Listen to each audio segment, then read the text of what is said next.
You're listening to the Young Buck Old Buck podcast, presented by Forest and Sky, sponsored by Chops & Co. Public Market. There we go. Heads up. Touch him up. Dead bird. Dead bird. Get it, Sky. Get it. Good job, buddy. Keep flopping. You're listening to the Young Buck Old Buck podcast. It's your host, Young Buck Daniel DeForge, joined by my friend, my co-host, Mr. Bruce Smith. Man, I forgot how much I love the lead-in music. It's been a minute. I was just thinking, I kind of forget how to do this. I didn't know what to say for a minute. Oh, well, no, you did good. I'm proud of you. Well, thanks, pal. It has been a minute. Man, this fall has just been non-stop. It's been one thing after another. Yeah. I mean, it's really been kind of crazy. I'll be honest, guys. It is a lot to balance, to juggle. I mean, we have work. Things in the woods are picking up. Duck hunting gets introduced. The pheasant club starts up. And things at work are busy. Families, there's holidays, family parties. It's just... It hasn't seemed very reasonable or possible. We've been sick going back and forth. You have almost died like 6 times. You're like a cat. You got 9 lives. I might have used 7 of them. I was reminded of that a couple days ago. Peter said, we might be on 6 or 7 lives, bud, so we need to be a little careful. No kidding. Well, I really did have like almost a near-death experience a couple of weeks ago on the job. Had a 4x8 sheet of plywood slide off a roof and hit me square in the back, like right between the shoulder blades. Missed my neck, missed my lower back, drove me in the mud. For a minute, I thought I was done. Then I got up and shook it off. I mean, I think you're missing some important details here. I mean, that sheet of plywood fell from 10 feet. 10 feet. I mean, 8-12 pitch, 10 feet in the air. I was down on the ground, so it fell all the way to the ground. yeah. They wanted to call an ambulance, and old Buck here, he's like, I ain't going to no ambulance. Give me a break. So he drove himself to the house, and then Cindy drives you to the hospital. Somebody calls me and says, hey, Bruce is on the way to the hospital. He got in a work accident, and I'm beside myself for a second. You know, because I do know you, and it's like, if you're going to the hospital, something happened. And so, man, we're praising God that you're still here. And what is it that Bob often says, Bruce? There's a fine line between stupidity and heroism. And I think Bruce might have crossed that line because he was back to work Monday morning. 2 days later. Yep. Yeah. Well, hey, I took Friday off. It happened early in the morning. I took the day off, went and got a CAT scan. They said, we didn't break anything. You didn't crack anything. You're going to be fine. So... Asinine. Shake it off and go to work. I guess. It's You're just a different breed. I still have a strong back. Yeah. All the Amish dudes are still looking at me like, I don't know if you're really human. When I walked back in there on Monday, they were looking at me like, what is happening here? Like, guys, there's things to be done. Yeah. I can sit on the couch and whine and complain, or I can go to work. It's Set an just, example, Daniel. That is just the 70s and 80s talking, baby. I mean, hardcore. They don't build them like they used to. That is a fact. I'm actually a 50s model where they built real cars. Ford tough, Bruce tough. Yeah. I'm just praising God because it really 3 inches higher, I'd probably be in a wheelchair dead. Oh my gosh. So, I got to say though, when the sheet came off the roof, it missed Peter's head. It took his hat off his head. It flipped his hat off his head and then continued on and hit me. He's still walking around going, I never felt it. It just flipped my hat off. But he was standing right there, and when they heard it hit me, it sounded bad. I don't even think you were out of the hospital for an hour, and I texted the Forest and Sky group, you know, and I said, so did the doctor prescribe a crossbow and ground blind? Because I thought you were going to be hung up for a minute, and I surely knew you weren't going to be getting in a tree stand after that, but I doubted you. I shouldn't have doubted you because I think you probably would have been hanging, you know, upside down if you needed to. I would have. I would have. It's just hadn't worked out so far. Yeah. Praise God. I'm healthy and okay and carrying on. Oh, okay is a relative term, but It is all relative. You're here. I have PTSD from the whole thing. I wake up in the middle of the night. I can hear the thing hit my back, and yeah, pretty well. Gosh. Well, like I said, it has been an absolute insane fall. I want to start with just some stories from the beginning here. So we had duck opener middle of October. It was a week later than it usually is. And so there's a bunch of talk on social media of like, hey guys, just a reminder, read the Waterfowl Digest. Duck season hasn't started yet. There are some guys posting pile pictures already. And it's like, hey, excuse me. Yeah, we have one more jumped week. the gun. Yeah. And so it was a unique opener for me because I felt like everybody was busy that day. Will was at a youth retreat with his church. Carter was working. Joe, who I hunt with a lot, he was working. You were down for the count. Yeah, after that surgery. Yep. So I was still hurting. You weren't going out. So I really didn't have anyone to go with, so I ended up just going by myself. And I was going to just do a quick hunt in a water hole I've been scouting. I was going to get in there plenty of time in advance, throw some decoys, shoot. I was hoping to shoot my limit of wood ducks and get out of there. Well, I get up in the morning, I get all dressed, I get my full face paint on because I'm not going to hide in a blind. I'm going to be out in the open. I got my waders on, my camo on. And I hop in my truck, and I'm about halfway to my spot, and it's still dark. It's early in the morning. My wife calls, which, that's a little bit out of pocket. Well, we had a women's retreat going on at camp, and she said, hey, one of the ladies fell and broke her arm. I need you to go check her out. I'm like, well, hot dog. So turn my truck around. I walk into this women's retreat building in my full getup. And these women are looking at me like, who is this Right redneck? out of the jungle. And I'm like, yeah, I'm with the ambulance. I work here at camp, and the lady's like, oh, I'm sorry I ruined your duck hunt. I'm like, oh, you know what? Time will tell because I might be able to get out here and get to my spot in time. Well, I think sunrise was like 7:18 that morning. And I left that area at 7:15. I boogied it over my spot. I got in my truck. I chucked decoys into the swamp, sat down at the base of a tree, and woodies started flying. I got there just in the nick of time. And wood ducks, they short-stopped me about 20 yards, and they ended up swimming into the decoys. So I shot one. I could have shot a couple more, but I don't know. I didn't want to blow up the spot too bad. I was hoping more birds were going to come in. So I got my opening day wood duck, called it good. And then I think it was that following Monday, Will got back from the retreat. Will had a spot that was lined up with birds in it. We went out that morning and we hammered the wood ducks. I mean, it was like a video game. I felt like I was playing the video game Duck Hunt where birds are just flying side to side, just coming in. Our barrels were hot. I mean, we were boom, boom, boom, boom, boom. It sounded like World War III. We had a bunch of guys out there. We ended up shooting a 7-man limit of woodies, and it was an absolute ball. I mean, it was just an incredible experience. You should throw some pictures in with that. Yeah, those pictures were awesome. Oh, it was fun. There's something about wood ducks, man, especially when they're in full bloom, and just a Michigan wood duck. The drakes are just absolutely they're beautiful, gorgeous. So that was a lot of fun, really cool. And we shot mostly drakes that day. That was the fun part. Is like I think out of the pile, I want to say there's only like 4 hens, and the rest were drakes. That is pretty wild. And so that was a lot of fun. Getting the ducks wasn't the easiest thing, dude. That body of water that we were in, man, you just sunk down in muck, probably to your knee, and you just had to keep grabbing your leg out and try not to lose your waders and this, that, and the other. And oh boy, it was a chore. That's how old guys blow hips out. Well, yeah, and I'm going to tell you, I blew something out. 3 days later, we went back to that spot. That body of water is surrounded and fenced because it's a cattle area, and so there's cattle everywhere.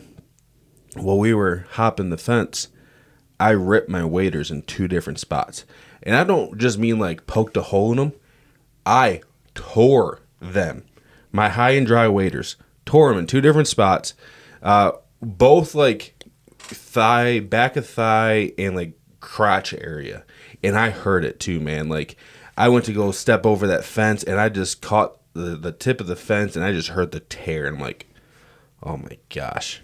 So High and Dry, they make this incredible kit. Actually, I made a reel out of it. I'm going to post it here in the next couple weeks. But they do 3M makes this what would you call it? It's not an adhesive, but it's like a water patch kit, pretty much. You know, it's like a tar. And you do both sides of your waders, and it doesn't matter, man. You could have a fist-size hole in your waders. You tar both sides of it, and you're sealed up, ready to rock. I wonder if it's that PL 3000 product. Probably. Yeah, this stuff's amazing. You can stop flowing water with it. Yeah. Yeah, it's pretty well. Yeah. So I did that. So I've yet to go into the water with them, which is why I haven't posted the reel yet, because I want to make sure I don't have any leaks. I don't want to lead anyone astray. But I mean, waders aren't cheap, dude. No, they're almost $400. I mean, some guys are buying these Sitka waders and they're going up to $1,000 just for a pair of waders. So I wasn't trying to do all that. It's out of old Buck's pay grade right there. I hear you. Yeah. So that was kind of the waterfowl season. I mentioned, the hunt club opened up, Willow Lake. They do still have openings if you want to, jump in on that. I highly encourage you. I mean, Paul, he's doing a fantastic job. He's selling birds left and right. He was actually talking about maybe limiting walk-ups. So if you're thinking about it, now's the time, because he still has some birds, but he has a lot of birds committed to corporate groups that are going in there. And I've been helping him run some corporate groups. I got another one Friday. I've been doing the tower hunt. I posted the video. I love the tower hunt finale. That was awesome. Oh, man, we did a 150 bird finale. Which was just crazy. I mean, I have to take an allergy pill before I go in there and start chucking birds, dude, because there's feathers and dust everywhere, and it's just insane. So if you don't know what a tower hunt is, they literally crate the birds up into a tower in the center of a huge field, and they throw them out, and they fly based on the wind or whatever direction you might toss them in. But it's pretty cool. It's a European style hunt is what they call it. But anyway, if you get a chance to check that video out, it's a lot of fun. Yeah, it was interesting that day. When you were throwing the birds out, they always went to one side that day because of the wind and the sun. They were just heavy on one side. So during the finale, this side was shooting their brains out, and this side was like twiddling their thumbs watching. So that was fun. But then I went up north and I deer hunted Newaygo County, and that was fun. And Todd was up in Fremont. Todd and I were talking before the show, and he saw just a ton of deer. Man, the rut was really starting to kick off when I was up there. It was late October, like the 26th, 27th, 28th time frame, and I saw some chasing. There was a young buck that had underneath me. He thought he was the king of the woods. Grunting, chasing does back and forth. And actually I read something the other day about this, and I want to run it by you. So there was this guy, he was talking about if you see a young buck like that and he's being super vocal and he's kind of corralling does and running them back and forth, and if he stops and stares kind of just off into no man's land, you might want to hunt that direction that he's staring, because there's a good chance there's a bigger buck that's just kind of letting him do the dirty work, and then that big buck's going to come in from the direction that he's staring, and you'll never notice that big buck if you don't really pay attention to where that smaller buck is. That's a fact. They're an indicator for sure. You really have to watch their behavior. Same thing with the doe walking through. If she's rolling her head back, checking, always check that direction. Yeah. I wish I would have thought that through just a little bit more, because I probably should have gone deeper into where I was sitting, because it seems like that kind of was more big buck territory, and I stayed on the outskirts a little bit. But, man, the guys before me, there's some guys up there hunting 5 or 6 days before me, man, and they killed 6 bucks off the property before I even he even got into a tree. So I was going up there to a little bit of a pressured spot, but that's all right. I love just being up there, and it's different country, man. That's a great farm. Oh, it is fantastic. I loved our trip up there. And when you have 100-some acres just to sit and enjoy and be quiet and still, and the camaraderie up there is great. The guys up there. I got up to deer camp. I think it was Sunday it was Saturday night, and a guy had actually shot a deer in the neck, and we were tracking for a while. Never ended up finding it. And then the next day, he shoots a decent buck right underneath him. He's standing in the box blind. He had to stand up in the box blind to shoot right below him because that's how close the deer was. Wow. And ended up dropping him. The deer didn't even go 50. So that was a quick track job. But, yeah, just to kind of see the rut kick off and see the woods come to life. I ended up cutting the trip short, though. I was supposed to be up there 3 days. I ended up just staying 2 nights. I got up there the first night. We hunted all the next day. Stayed up there one more night, and then I went home after the morning hunt the next day. But I missed my family. Well, that was an interesting phone call because typically you'll check in with me, and you call and I'll like checking in lunchtime or whatever. And I'm like, no, he's in his truck. I can hear, I'm like, on my way home, and I'm like, whoa. That's an interesting call, but I mean, been there and done that. A lot of my stories about that stuff, but no, I kind of applauded that one. Yeah, I had another day and a half. I didn't tell my wife I was coming home. I didn't tell my kids I was coming home, and so that was just super cool, and that was really fun just to surprise them and see the excitement on their face. I really won some brownie points. It goes a long way. It goes a long way. Tell you what, you're not even smoke and mirrors. That just straight up goes a long way. So yeah.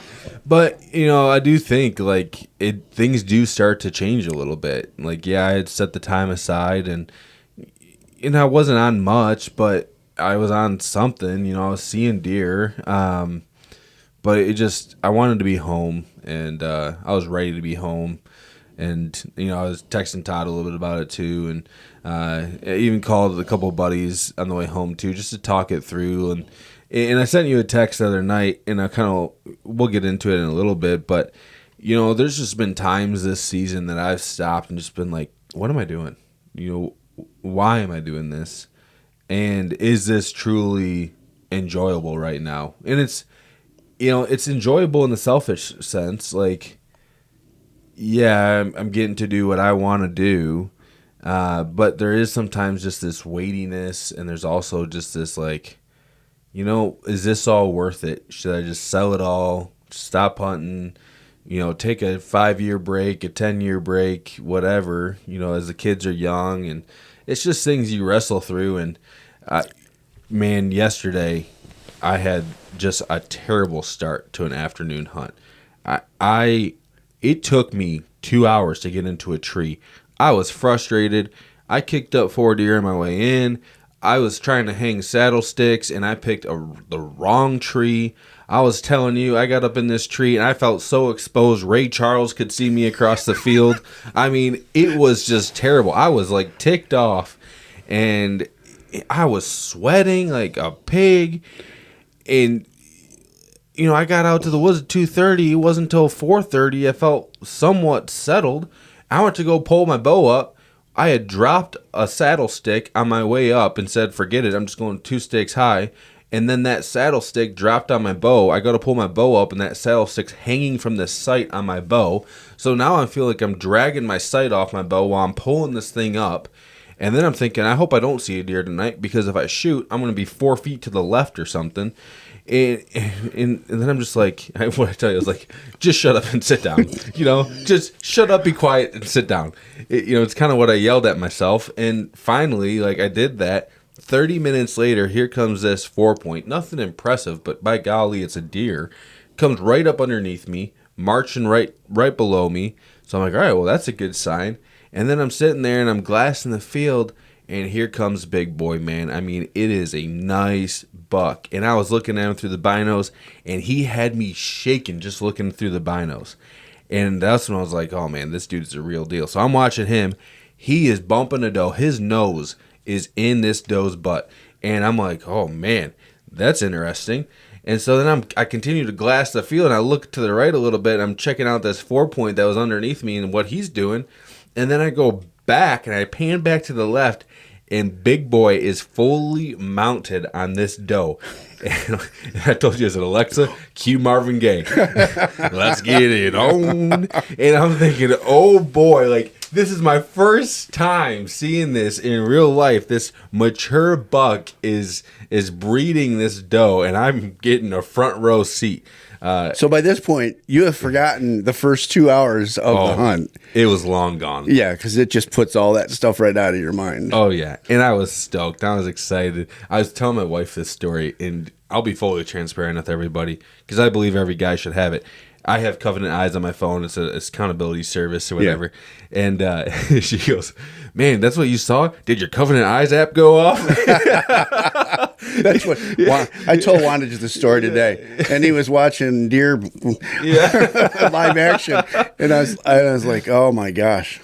I don't think he had much of a choice. No. Right there in front of you. And it's 80 yards away, man. And so I was trying to grunt and grunt and grunt to get this buck to come over to me. But, man, after he got done doing the deed, he was tired. He wasn't having me. He was going to go lay down somewhere and just relax. He was living his best life. So that was cool. But no, it's really on. This last couple of days, everybody I've talked to, my Amish crew that drives up from Indiana to the job site, they said they saw deer the entire drive this morning. One of the guys comes from way down by, is it Bremen or I don't know, whatever. So he's got a pretty good haul. Just a lot of deer. A couple of the other kids from over toward Shipshe said all morning long everywhere they saw deer. I feel like it started a week earlier this year. I think it's on a little earlier. It's unusual too because the weather's been like above normal and pretty stable. I just don't know how much the weather really affects it. I think it's just a lunar cycle, full moon out right now. I think this is the week. Probably the best chances of killing a decent buck are this week. Most of the guys wanted to get out today. Well, and you told me that a friend of ours from camp said there was one big buck with a doe bedded right behind my house. Plain open right out field. in the field. There's a burn pile in the middle of the 17-acre field behind my house. And she drove to church Sunday morning, and buck and a doe bedded right there. And that's within 200 yards of my house. I was afraid to remind you, too, that you used to have a tree stand that faced right in that direction. Oh, believe me. I drove home tonight real slow. I came in that way real slow. I had the field glasses out. I'm like, where's he at? You know, yeah. Like, well, I got to show you pictures afterwards because that person took a picture, and I have one on my phone that I got to show you. Oh, I mean, this one's going to hurt. It's a good buck, dude. You can tell. When it's not a high-quality picture, but you can still tell size, you know it's a good deer. For sure. So yeah, I don't know. But I kind of had my pity party moment for a minute yesterday because I sent you that text, I'm just going to sell it all. I'm done. I'm quitting, whatever. And then I see Big Boy. I see him have the time of his life. And then he gets between me and my truck at dark. And I don't want to spook that deer because I want him to stay in that area. So I said, hey, can you pick me up on the other side? I'm going to walk out the other side. So you ended up driving out. You're picking me up. You brought me an ice cold beer as a little bit of a hey, I thought you wanted a Band-Aid for your boo-boo. I rolled my eyes over at Cindy and I went, he's having a rough afternoon. I threw my stuff in the truck and we went for a ride for a minute and you spoke some life into me. It was good. Yeah, it's good. Yeah, truly the moments like that. I mean, my story about quitting fishing, 20 years ago. I think I went on tilt. That fine line, I went across it to the super selfish side. And so I really think that moments like that, when you start thinking through that, are, the Lord just kind of leaning on you a little bit, like pay attention to what you're doing. Mm-hmm. I think it's just a course adjustment, just to be alert. I really can't wait till my kids can get into it too. Like I really envision myself in 5 to 10 years in the tree stand with one of my kids. I don't have a weapon. I just have a camera. and they're doing their thing, man. Like, that is honestly, it's slowly becoming my dream and hopefully reality. But I'm not going to force it on them. If they don't want to do it, they don't want to do it. But it's just, and you and I talk too. It's picking your battles, right? Yeah, like, exactly. right now, EHD hit our area hard. I don't need to be in a tree stand, October 1st to October 20th. Let's start getting in the stand late October, hunt the rut, maybe, first couple days of gun season, and then it's time to cool your jets again. Yeah. Duck hunting is a lot easier because you can go out, Michigan, you're not duck hunting all morning. It's the first hour. That's when birds are flying. So hunt the first hour, you're home by 8:30, and then you have the whole day with your family. So it's stuff like that. I just need to be smart and kind of pick my battles. And I don't say pick my battles in the sense of I feel like my wife is making me pick my battles or picking fights or whatever. It's just as far as it goes for me to be a good father, a good husband, and also just a good steward of everything God's gifted me with. Like, you just got to be smart, got to be wise. Absolutely. So we've talked a little bit about fall turkey hunting, and that was one of the things that was a little bit of a pipe dream of mine. I thought, hey, I'm going to do a lot of fall turkey hunting this fall, and I've purposely turkey hunted a whopping 0 times this fall. You and I talked about going out once, and that's where that stopped. I said you need to go get in a tree. I was looking at the forecast. I said you need to go get in a tree. Yeah, because the rut was kind of starting. It was to kick kicking off. in, and there were a couple showed up on camera, and I said, no, I got to go to work anyway. So yeah, well, so I was in the tree stand yesterday morning. I had the morning off.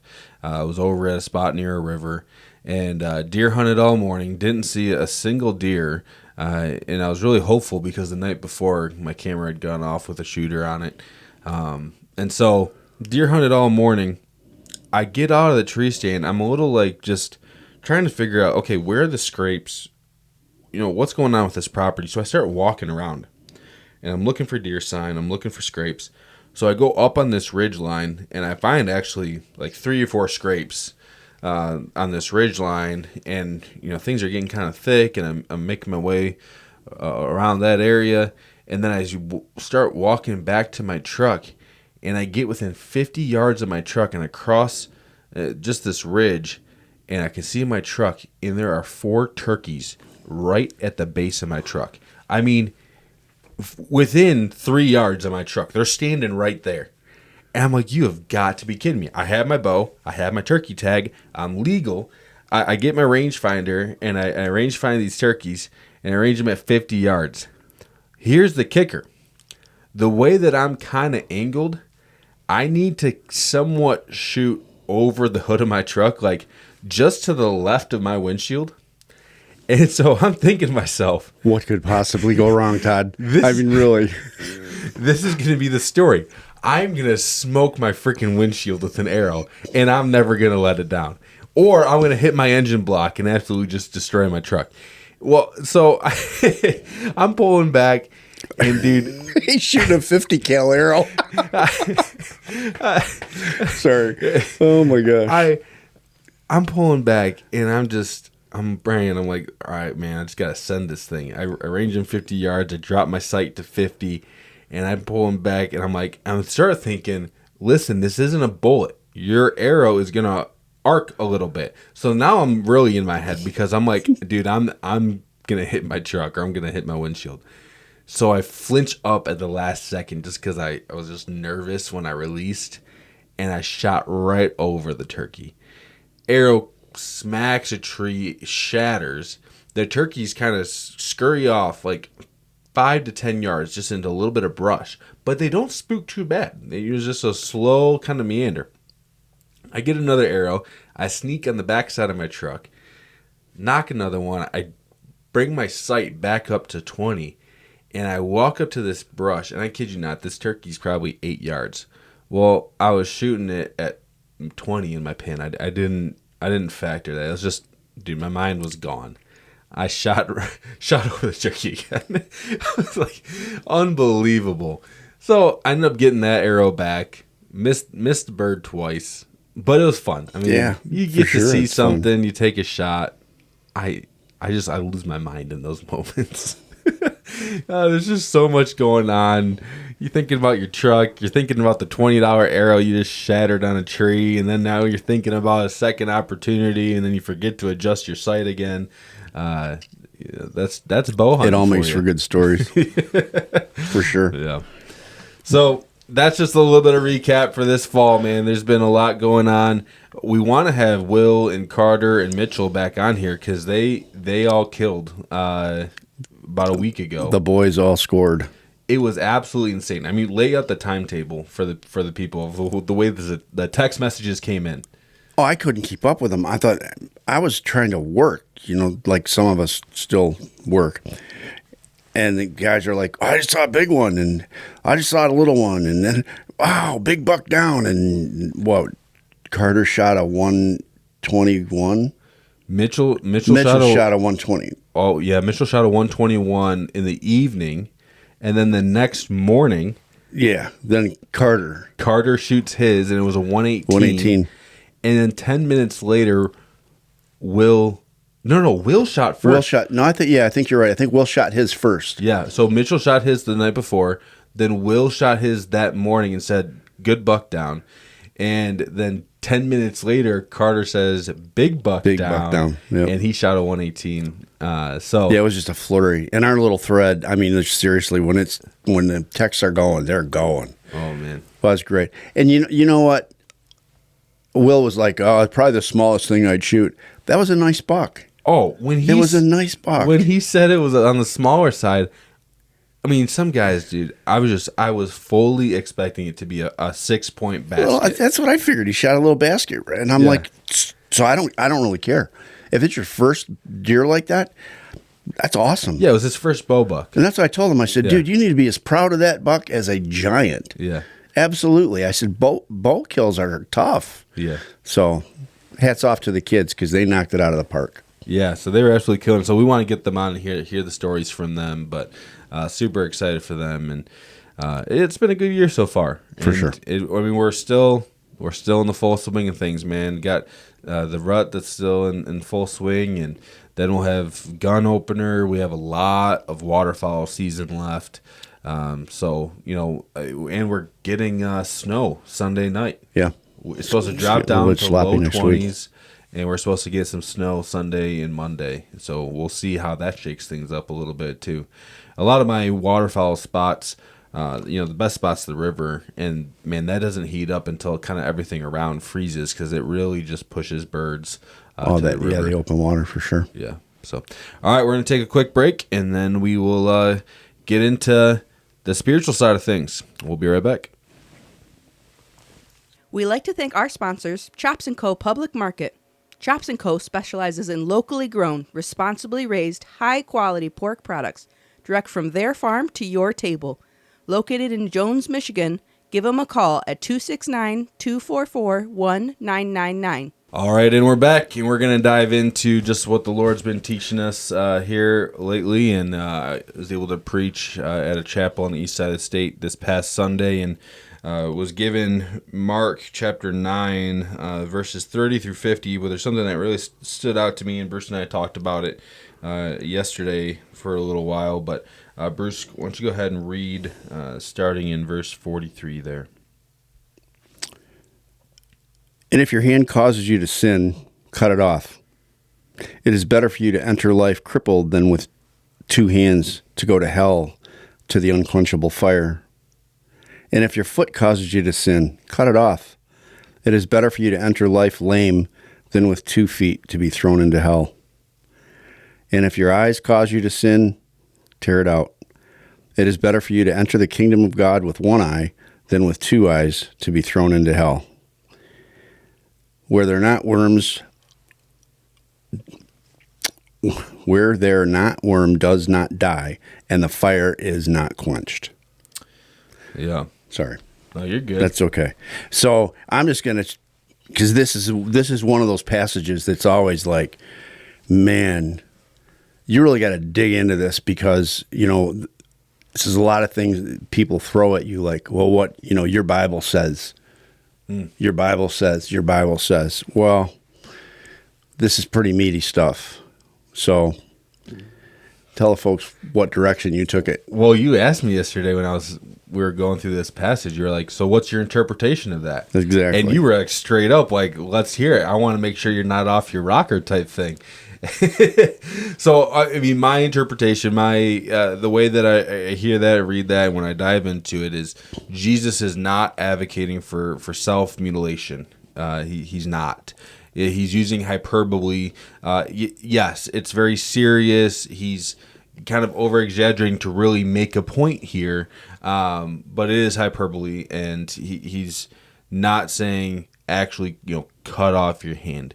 A story that kind of really stands out to me, which is, kind of goes right along with this passage, is you and I, we were down turkey hunting in Tennessee a couple years ago. We talked about this a little bit before on the podcast. For some reason, you are a tick magnet. I mean, you had like 14 ticks on you at one point. I had a couple on me. But, if you're an outdoorsman, probably the chances are at some point you've had a tick on you, getting out of the woods, getting out of the field, whatever. I want you to picture it this way. Imagine you see this tick on your arm, and you look down at that tick and you say, hey, don't burrow in me and don't give me Lyme's disease. You can stay there, but don't cause me harm in those ways. And you just leave that tick there. No, we're not going to do that. We're surely not going to trust the tick to stay there and not cause us harm. No, we're going to get that tick and we're going to remove it. And this is what Jesus is talking about here. He said, listen, he addresses your hands, your feet, and your eyes. What do you use your hands for? To do things. What do you use your feet for? To go places. What do you use your eyes for? To see. And you get desire from your eyes. So right there, Jesus is addressing what you do, where you go, and what you see / desire. And so he's saying, if there's anything in those three categories, if you're doing things that are causing you to sin, if you're, going to the bar and, your hands are just causing you to continue to grab that bottle and chug it down until the point where you're drunk, or if you're, hanging around with people who are money hungry all the time, and then, now you have this desire and you're coveting all the time, or, maybe you have this device in your pocket and there's no accountability, there's no filters, and you have access to lustful things all the time. You're surfing Instagram and things are coming up all the time and you're not setting any kind of parameters or whatever. What he's simply saying is remove those things from your life. Remove them. And you can't trust them to be in your life and not cause you harm. And he's telling you, hey, this is serious, because the consequences of sin, yes, they're immediate, but they're also eternal. And he's saying you need to take these things very seriously, because this is your eternity that's at stake. Did you ever see that movie, the old Christian movie? It was back in the early 2000s, Fireproof. Oh, yeah. With Kirk Cameron. Oh, absolutely. Oh, it's one of the classics, Yep. and he's a firefighter. I think his character's name is Caleb, and he has a porn addiction, and it's destroying his marriage. And I'll never forget, I remember even watching this movie as a kid. He grabs his computer out of the living room and he brings it in the backyard, and he gets a baseball bat and he just starts smashing the thing, because he's like, I'm done with this. I'm getting rid of this sin out of my life. And he just starts smashing the computer, and the neighbors with the garden hose and his jaws to the floor watching his, he's smashing the computer. Yeah. But that's a perfect example of what we're talking about. And it's the same thing, getting that tick and removing it off your arm. It's the same thing. You take whatever in your life is causing you to sin. If you have an issue where you just can't do things in moderation, well, then you're gonna stop drinking. You're gonna stop, using your Christian liberties to have a casual cigar every now and then. You're not gonna have, sports betting apps on your phone. You're not gonna have unlimited access on your phone. You're getting those things. You're cutting them out of your life because you can't handle them, and they're causing you to sin. I think a huge problem is the things that you can stream on your TV in your living room. Mm-hmm. Really been super aware of it lately, like all of the things that are available. And they just kind of creep in. All of a sudden you're watching, what am I what am I watching here? You know, Netflix, horrible for that. Turn on something, and I mean, they get some pretty smutty stuff going on, and I'm like, man, maybe it's just time to dump Netflix and dump all that other garbage and doom scrolling. Yeah. Well, we were talking about that the other day. That just becomes such a thing. You know, it just creates a little dead space in your brain.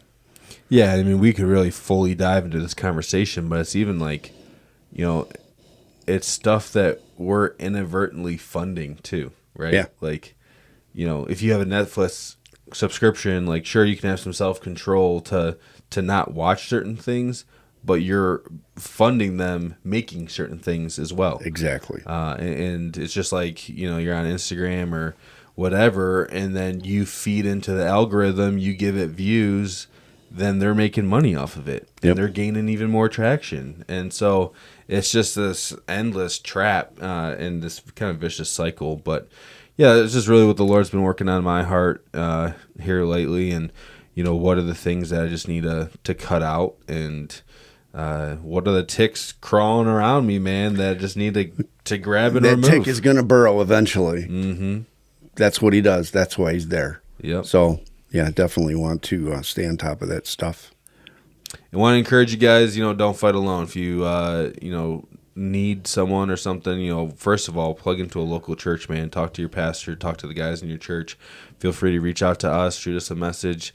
If there's any ways that we can help you, we will. But, man, sin loves to stay in the darkness, loves to just stay there, and it grows there. And we just encourage you to bring it to light and talk to somebody and continue to be real with each other. That's why we're thankful for our relationship. You know, we joke around about the whole young buck, old buck thing, but that's a big part of our relationship, is to be able to share that stuff with each other, just so we can keep each other accountable and just be willing to kind of lean into that community. Yeah, for sure. Very thankful for it. Yeah, same here. All right, well, hey, thanks for listening to this week's episode. It's a little long because we're trying to catch up, and I'll just be real. We're probably not going to record every week from now until January. There's a lot of hunting going on. There's a lot of family stuff going on. There's a lot of work stuff going on. And Christmas is only like, 7 weeks away? That is insane. I really can't believe we're in November already. No, it's nuts. And honestly, you also might see me the next time. I might be bald because I think I'm losing a bet coming up here in a few weeks. I am not confident that Michigan's going to beat Ohio State. And I may have made a bet that if they didn't, I would shave my head bald. Yeah, but your hair will grow back in like 2 days anyway, so it's really not a problem for you. All right, well, hey, thanks for listening to this week's episode. As always, like, subscribe, share, and if you have any questions or suggestions, email forest.sky.hunting@gmail.com. Again, forest.sky.hunting@gmail.com, and we will catch you next time.